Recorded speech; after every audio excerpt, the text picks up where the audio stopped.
नमस्कार मंडळी. झी नाट्यगौरव 2024 पुरस्कार सोहळ्यात 217 पद्मिनी धाम नाटकाला नेपथ्याचं बक्षीस मिळालेलं आहे, म्हणजे संदेश बेंद्रेंना मिळालेलं आहे. सर अभिनंदन. थँक्यू. कसं करता सर?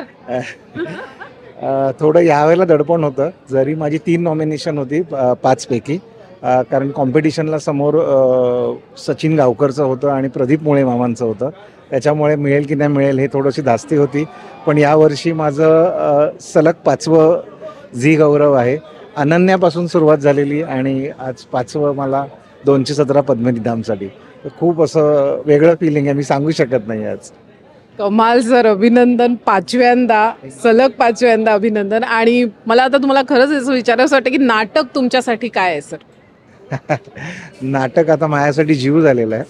कारण किती मी असं ठरवलं की माझं ओरिजिनल प्रोफेशन इंटिरियरमध्ये काम करायचं, पण तरीसुद्धा माझा इथे जीव अडकलेला आहे. आता माझं लक्ष नाही लागत. मी थोडा वेळसुद्धा गेलो तरी मला एक दिवस जरी का वाचन नाही मिळालं, नाटकाचं काम नाही मिळालं, तर थोडंसं अनइझी होतं मला.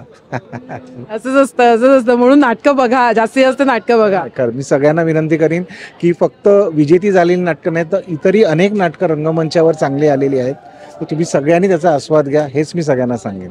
व्यावसायिक आणि प्रायोगिक सुद्धा. अगदी प्रायोगिक सुद्धा आमची नाटकं आहेत. एक मॅड सकाराम नावाचं चांगलं नाटक रंगमंचावर आलेलं आहे. आज जे आपण कलगीतुरा म्हणतो ते नाटक सुद्धा खूप सुंदर आहे. सगळ्यांना मी विनंती करेन की सगळ्यांनी प्रायोगिक तसेच व्यावसायिक नाटकं जरूर बघा. थँक्यू सर, खूप शुभेच्छा परत एकदा.